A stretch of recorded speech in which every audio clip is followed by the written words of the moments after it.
조금 죄송한 것은 저희 이 본당이 너무 높고 넓어서 보일러를 일찍 틀어놓고 또 난로를 7대 이렇게 가동해도 기온이 잘 올라가지 않습니다. 추우신 분들은 든든히 입고 오시고 또 가능하면 이 앞에 난로 있는 주변으로 앉아 주시면 좋을 것 같습니다. 주중에 짧은 두 문장을 생각하면서 설교를 묵상하며 준비했는데요. 첫 번째는 프랑스의 철학자로 여러분도 한 번씩은 들어보셨을 프랑스와 볼테르라는 사람이 있습니다. 유명한 한 말을 남겼는데요. 남들로부터 칭찬을 받는 유일한 길은 칭찬받을 만한 일을 하는 것입니다. 남들로부터 칭찬을 받는 유일한 길은 칭찬받을 만한 일을 하는 것입니다. 이런 말을 남겼고요. 둘째는 제가 사용하는 성경에 보면 간단한 주석들이 달려 있는데요. 오늘 본문 말씀 사도행전 2장 47절 하나님을 찬미하며 온 백성에게 칭송을 받으니 주께서 구원받는 사람을 날마다 더하게 하시니라. 이 말씀을 교회는 전체 삶과 생활 방식을 통하여 선교 활동을 하는 셈이었다. 이렇게 주석합니다. 여러분, 제가 이 두 간단한 말을 묵상하면서 이렇게 합쳐 생각해 보았습니다. 초대교회는 오늘 말씀해 보면 칭찬받는 교회였고, 그래서 날마다 부흥을 맛보는 교회였습니다.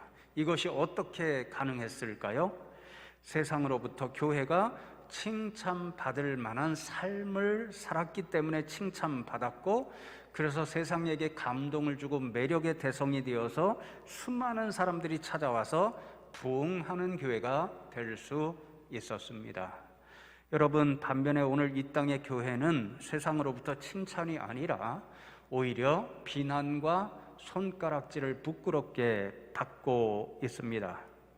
왜 그럴까 생각해 보았습니다. 물론 세상이 교회에 대하여 잘 모르고 오해하고 있는 점들이 참 많습니다. 그럼에도 어쩌면 교회가 세상으로부터 칭찬을 받지 못하는 이유는 교회가 세상으로부터 칭찬받을 만한 삶, 그러한 일들을 하지 못하기 때문일지도 모른다. 이런 생각을 해 보았습니다. 만일 그렇다면 교회가 다시 칭찬받는 교회가 되려면 어떠해야 될까? 이런 생각을 해보았는데요. 그 답을 우리는 오늘 성경 말씀에 나타나 있는 초대교회의 살아간 모습을 통해서 얻을 수 있지 않을까? 이렇게 생각해보며 말씀을 준비했습니다. 본문 말씀을 함께 나누기 전에 이번 말씀을 준비하면서 알게 된 중요한 자료 하나가 있는데요. 플리니우스라고 하는 로마의 총독이 있었습니다. 로마사 연구하는 분들에게는 굉장히 중요한 인물 중에 하나라는 것을 알게 되었는데요. 로마의 트라이아누스 황제의 절대적인 신임을 받는 사람이었고, 소아시아 지방의 로마 총독으로 파견이 되어서 109년부터 113년까지 로마 총독으로 활동을 했습니다. 소아시아 지방에는 우리가 잘 알고 있는 것처럼 에베소 교회라든지 골로새 교회라든지 빌립보 교회라든지 사도 바울이 개척한 교회들이 여럿 있었습니다. 소아시아의 총독인 플리누스가 황제로부터 특별 명령을 받았습니다. 소아시아 중심으로 날마다 교회가 성장하고 있다는데, 그 교회, 기독교라는 단체가 어떤 단체인가, 그것을 조심스럽게 은밀하게 조사해서 보고하라는 명령을 받고서 이제 플리니우스가 교회 공동체가 어떤 존재인가, 그것을 은밀하게 조사해서 황제에게 보낸 서신이 남아 있습니다. 그 내용이 이렇습니다. 교회는 습관적으로 정해진 날 해 뜨기 전에 함께 모여 자신들의 하나님으로 여겨지는 그리스도에게 찬양합니다. 그리고 함께 도둑질, 약탈, 간음, 부정과 같은 어떤 범죄 행위도 하지 않기로 서약합니다. 그 후에 자신들의 관례대로 흩어졌다가 다시 모여 음식을 함께 먹습니다. 여러분, 이방인이었던 플리니우스의 눈에 교회는 적어도 세 가지 공동체로 생각이 되었는데요. 첫 번째로는 함께 모여 예수님께 찬양하는 예배 공동체였고, 두 번째로는 범죄 행위를 하지 않는 윤리적 삶을 사는 모범적인 공동체였고, 세 번째는 함께 모여 음식을 먹는 밥상 공동체였습니다. 이런 교회의 모습을 은밀하게 조사하고 보고하면서 플리니우스가 결론 내리기를 교회는 법 이상의 것을 행하는 공동체. 오늘날 우리가 흔히 이야기하잖아요. 법 없이도 이 사람은 살아.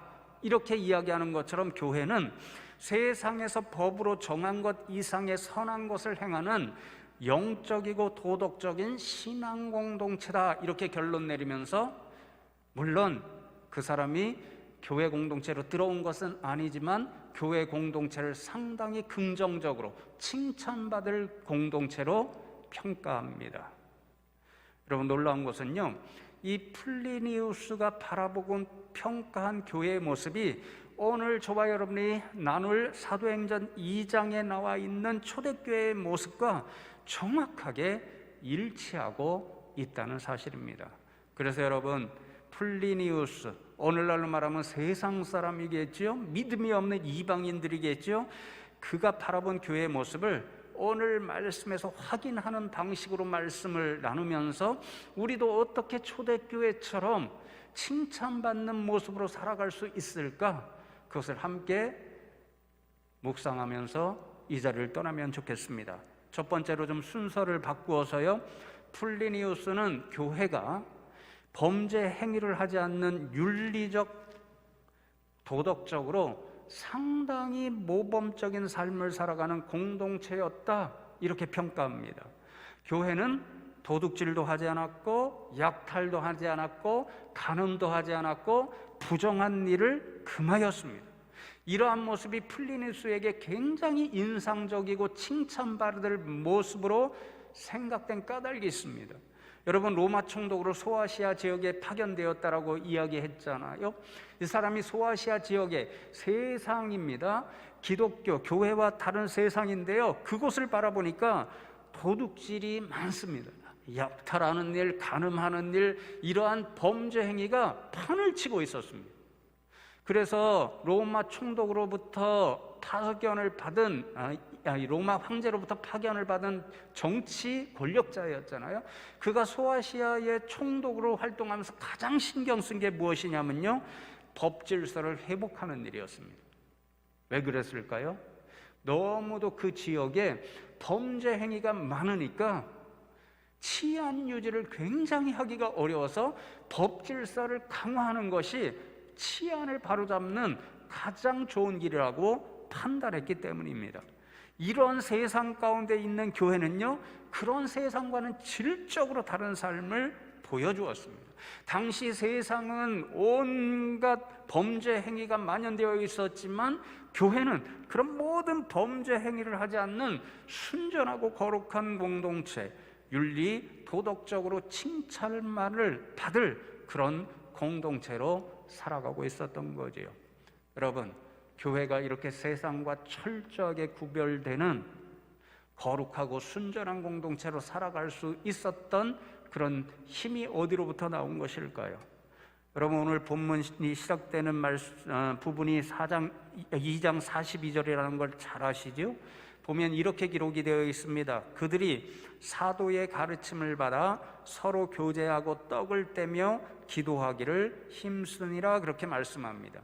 그들이라고 칭함을 받는 사람들이 사도의 가르침을 받고 교제하고 떡을 떼고 기도하기에 힘쓰는 새로운 삶의 방식을 살아냈다, 그런 말씀이죠. 그들이 누구일까요? 여러분, 사도행전 2장의 핵심적인 사건은 오순절날 임한 성령 임재 사건이라는 것을 우리는 잘 압니다. 마가의 다락방에 모여서 하나님 앞에 간절히 기도하고 있던 120명의 성도들에게 예수님께서 약속하신 성령이 오순절날에 강력하게 임하였습니다. 그때 마가의 다락방에 있던 모든 사람들이 세상을 겁내고 두려워하고 있었는데 담대한 심정이 되어서 마가의 다락방을 활짝 열고 세상 한가운데 나가 복음을 전파하기 시작했습니다. 그 대표적인 사례가 2장에 나와 있는 오순절날에 행했던 베드로의 유명한 설교입니다. 베드로 사도가 결론적으로 당신들이 얼마 전에 십자가에 못 박은 예수님이 하나님의 아들 메시아 그리스도였습니다, 이렇게 설교했을 때 수많은 사람들이 감동을 받고 양심에 찔려서 도대체 우리가 어찌해야 됩니까? 이렇게 반응했습니다. 그때 베드로가 무엇이라 답변했나요? 2장 38절 말씀에 이렇게 기록되어 있죠. 베드로가 이르되 너희가 회개하여 각각 예수 그리스도의 이름으로 세례를 받고 제사함을 받으라. 그리하면 성령의 선물을 받으리라. 그렇게 말씀합니다. 이 베드로의 답변을 듣고 3,000명의 사람들이 회개하고 주님께로 돌아오는 역사가 일어났습니다. 바로 그들이 사도의 가르침을 받고 교제하고 떡을 떼고 기도하기에 힘쓴 새로운 삶의 방식으로 나간 그런 사람들이 되었습니다. 첫 번째 자리가 무엇이었습니까? 회개하는 일이었습니다. 회개는 과거에 잘못되었다 판단되는 삶을 다 내려놓고 정리하고 예수 안에서 새로운 삶을 살아가기로 결단하는 일입니다. 예수를 믿기 전에는 도둑질한 사람도 있습니다. 약탈한 사람도 있습니다. 가늠한 사람도 있습니다. 부정한 일, 범죄 행위를 한 사람도 있습니다. 그러나 회개하고 예수님을 믿은 이후로는 그런 삶을 다 버렸습니다. 그렇게 해서 초대교회 성도님들은 세상과 구별되는 거룩하고 순전한 삶을 살아감으로써 세상으로부터 놀라운 공동체다, 그렇게 칭찬받는 교회의 모습을 가질 수 있었던 거지요. 주중에 제가 예전에 섬기던 교회에서 만난 장로님, 권사님 부부를 만나서 식사하며 이야기를 나누는 그런 시간이 있었습니다. 이야기를 나눈 중에 권사님께서 예전에는 자신이 유명하다는 목사님 그런 설교도 TV를 통해서 많이 듣고 TV 뉴스도 종종 보곤을 했는데 요즘은 그런 일을 다 하지 않고 자신이 섬기시는 교회 목사님의 설교만 듣고 시간이 나면 성경만 읽는 일에 집중한다, 그렇게 말씀하셨습니다. 왜 그렇게 하시게 되었나 이렇게 여쭈어 보았더니 자신이 종종 좋아하며 듣고 그래서 유명하다는 그런 목사님이 어느 날 보면 이런저런 일로 뉴스의 화제거리가 좋지 않은 일로 되고 또 교회에서 이런저런 부정한 일이 일어났다라고 하는 뉴스를 보게 되면 너무도 가슴이 상하고 상처가 되어서 그냥 그런 일을 하지 않고 말씀만 읽고 자신의 담임 목사님 설교만 열심히 듣게 되었다, 그렇게 말씀하셨습니다. 여러분도 이 유수한 경험을 많이 하시잖아요.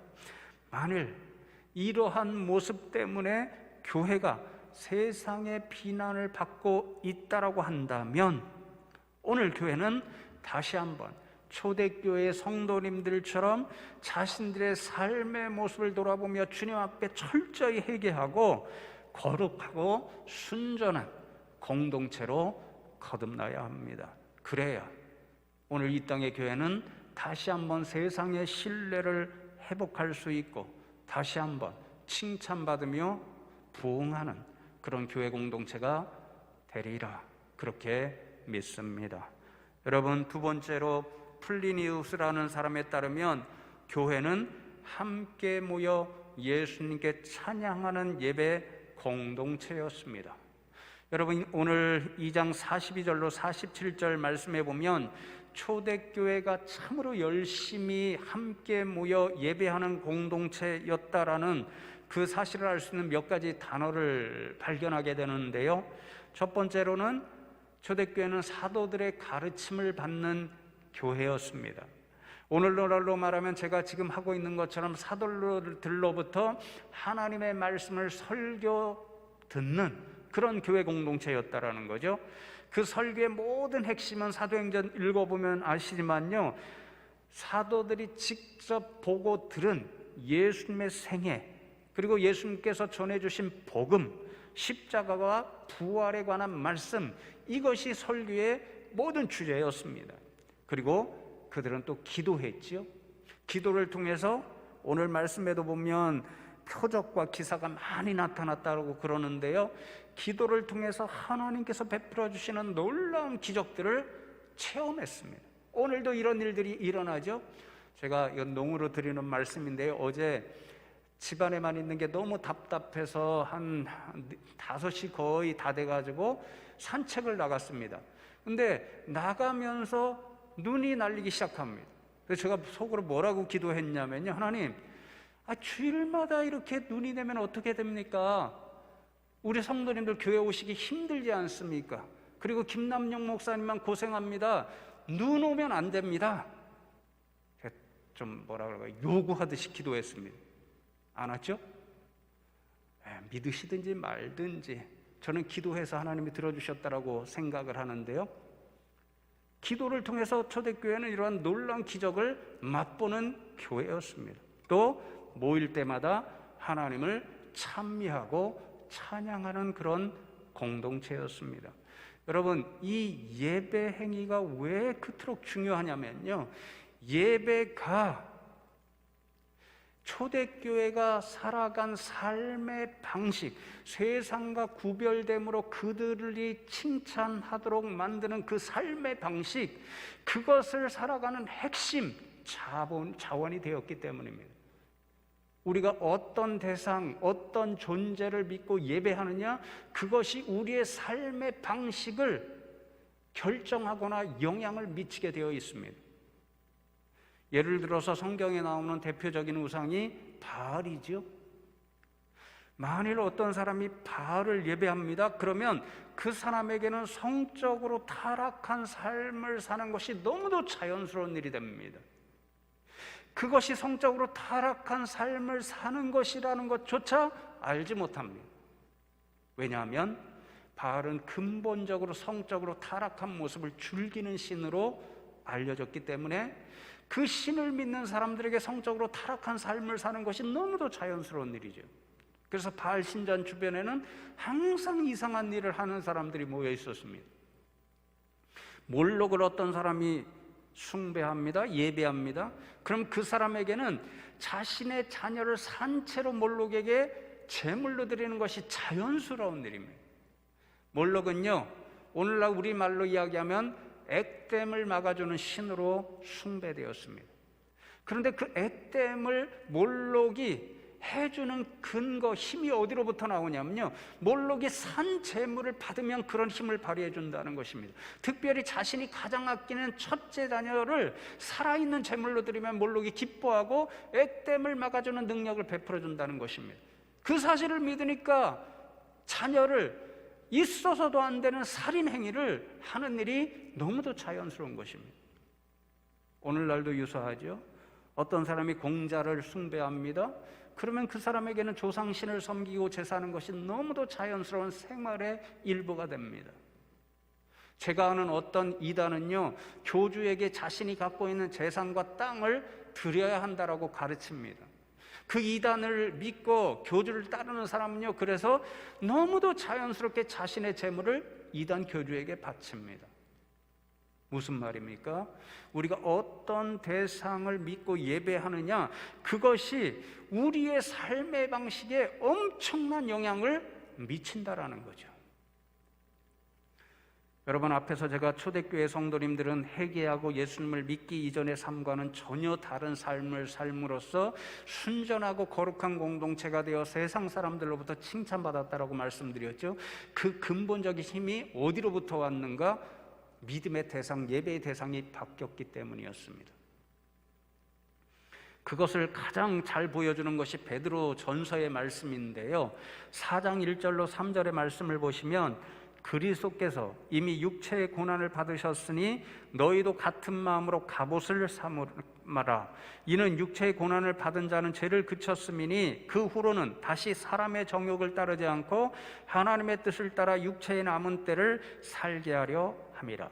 너희가 음란과 정욕과 술 취함과 방탕과 향락과 무법한 우상 숭배를 하여 이방인의 뜻을 따라 행한 것은 지나간 때로 족하도다.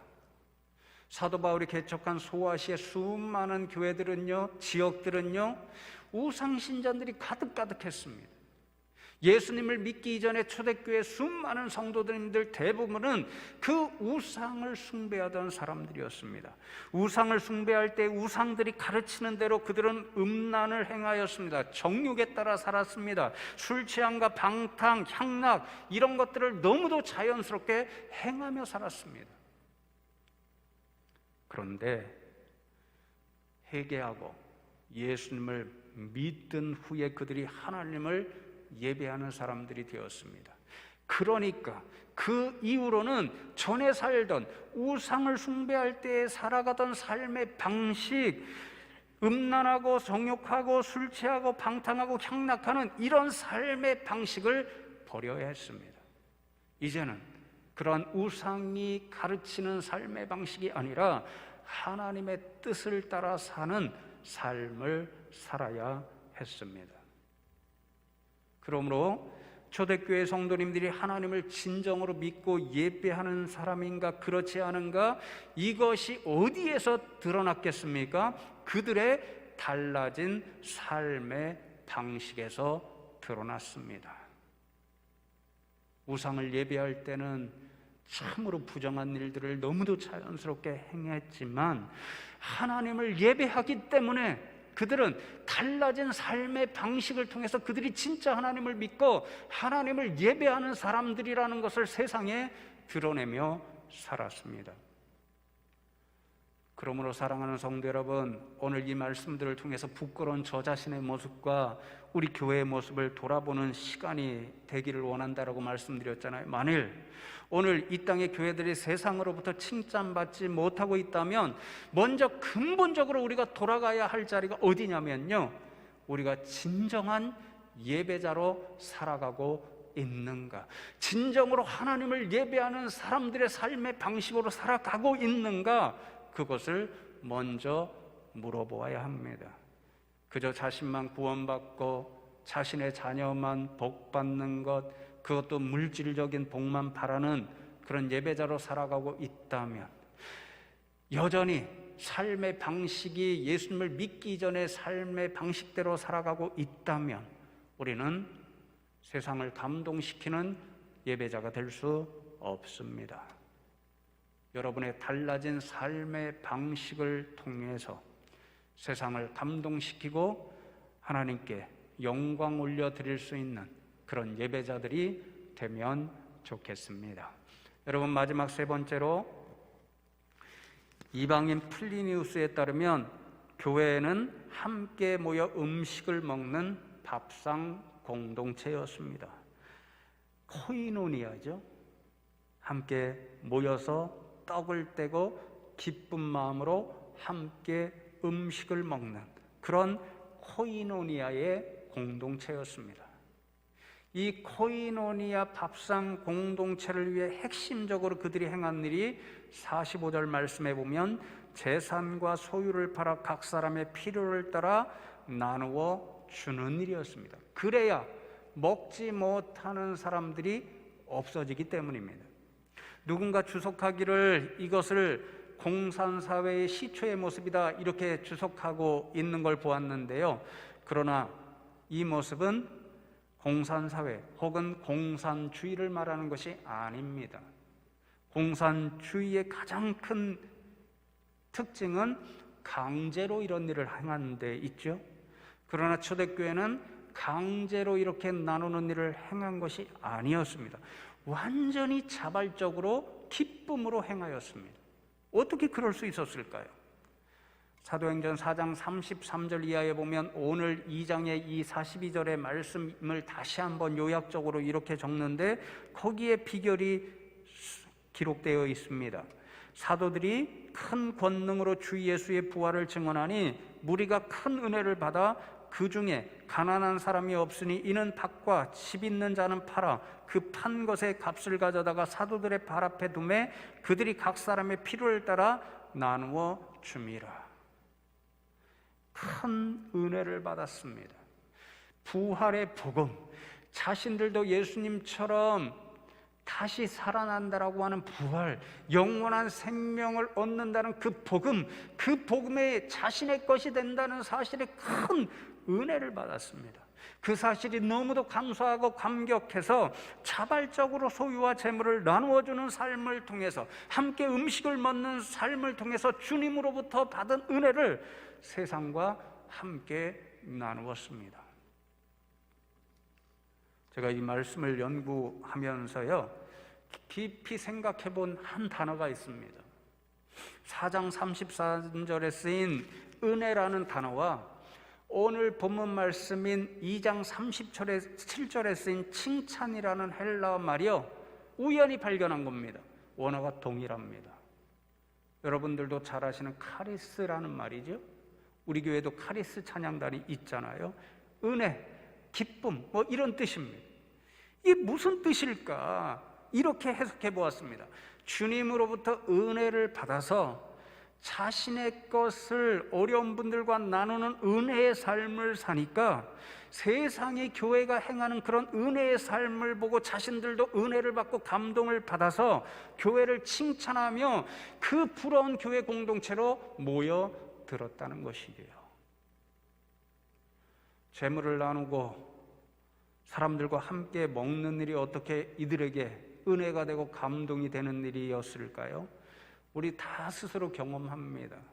자신의 소유를 나누는 것이 결코 쉽지 않습니다. 만일 누군가가 힘이 있다고 해서 강제로 나누게 하면요, 저항합니다. 심지어는 부당하다고 오늘날 소송도 합니다. 자신의 소유를 나누는 일이 결코 쉽지 않다는, 그것이 인간의 본성이라는 것을 보여주는 모습들이지요. 그런데 주님의 은혜를 받은 교회는 자발적으로 자신의 소유를 나누었습니다. 그 나눈 소유를 가지고 가난하고 약한 사람들을 섬기는 일에 사용했습니다. 세상이 결코 쉽게 행할 수 없는 일을 교회가 자발적으로 은혜를 받아 행하니 세상이 보고 감동하고 칭찬하는 교회 공동체가 되었습니다.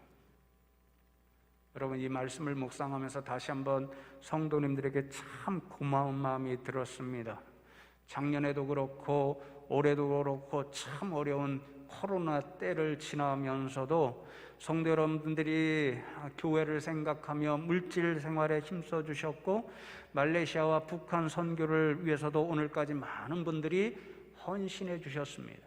담임 목사로서 믿기는 주님이 여러분들에게 주신 은혜, 그것이 고마워서 감사해서 헌신의 줄로 믿습니다.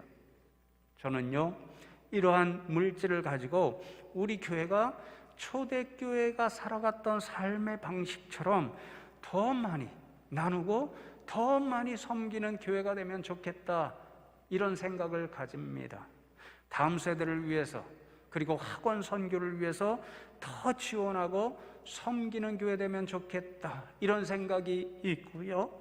숭실세형 장학사업도, 그리고 숭실생필품 나누기 운동도 더 많이 할 수 있는 교회 되면 좋겠다, 이런 꿈을 꾸고요. 오늘 재직회 때의 말씀을 나누며 의논할 터인데요, 비전 2030 작년에 선포하면서 선교의 비전 가운데 하나가 말레이시아의 우리 교회도 현지 비전교회를 설립해보자, 이것을 함께 선포했습니다. 기회가 되어서 올해 그 일을 함께 해나가면 좋겠다, 이런 생각을 합니다. 여러분, 저는 개인적으로 말레이시아에 저희들이 선교하는 이 일이요, 마치 초대교회의 성도님들처럼 우리가 은혜를 받은 자로서 그 은혜를 세상에 나누어주고 갚는 일이라는 확신을 가지고 있습니다. 숭실학원이 어떻게 세워졌습니까? 이 땅에 수많은 교회들이 어떻게 세워졌습니까? 이 땅에 수많은 고아원, 양로원, 병원, 이런 것들이 어떻게 세워졌습니까? 선교사들의 피와 땀으로 세워졌고, 우리를 알지 못하는 사람들, 먼저 믿음을 가진 사람들이 헌금함으로 세워졌습니다. 이 땅의 교회들이 알지 못하는 사람들로부터 엄청난 은혜를 받은 것입니다. 주님이 베풀어 주신 은혜죠. 제가 이렇게 말레이시아 선교를 함께 하자면 목사님이 무슨 이상한 뜻이 있나 이렇게 오해하실 수도 있습니다. 만일 그런 마음이 드신다면 코로나가 회복되고 꼭 선교지에 저와 함께 가보실 것을 제안합니다. 가셔서 거기서 공부를 하는 수백 명의 아이들, 초롱초롱 빛나는 그 아이들의 눈망울을 직접 보시면 좋겠습니다. 그 현장을 보면 주님의 은혜를 받은 저와 여러분들이, 선교사님들의 은혜를 받고 우리를 모르는 성도들의 헌금의 은혜를 받은 저와 여러분들이 반드시 갚아야 할 은혜의 사역이라는 것을 확신하게 될 것입니다. 북한 선교도 저는 마찬가지라고 생각합니다. 우리가 영적으로 지원하고 물적으로 지원한 저 숭실 학원이 어디에 세워졌던 학원입니까? 이 나라의 복음이 어디로부터 이 땅에 들어왔습니까? 북쪽입니다. 그런 생각을 하면 저는 오늘도 우리가 북한 땅에 복음의 은혜를 빚진 사람들로 살아가고 있다, 이렇게 생각합니다. 그래서 올해부터 하게 되는 북한 선교도 결국 세상에 은혜를 나누어주고 갚는 일이라 저는 그렇게 확신합니다. 사랑하는 성도 여러분, 이렇게 초대교회처럼 저와 여러분이 물질을 나누고 은혜의 삶을 비록 힘들지만 지치지 않고 인내하며 계속 행하면 세상이 오늘 다시 한번 교회로부터 감동을 받고 다시 교회를 칭찬하는 일들이 분명 회복될 것이라고 믿습니다. 바라기는 우리 숭실교회가 그리고 성도님들이 세상에 은혜를 나누고 감동을 줌으로써 다시 한번 칭찬받고 부흥하는 거룩한 교회 공동체 이루어 가시기를 주님의 이름으로 축복합니다.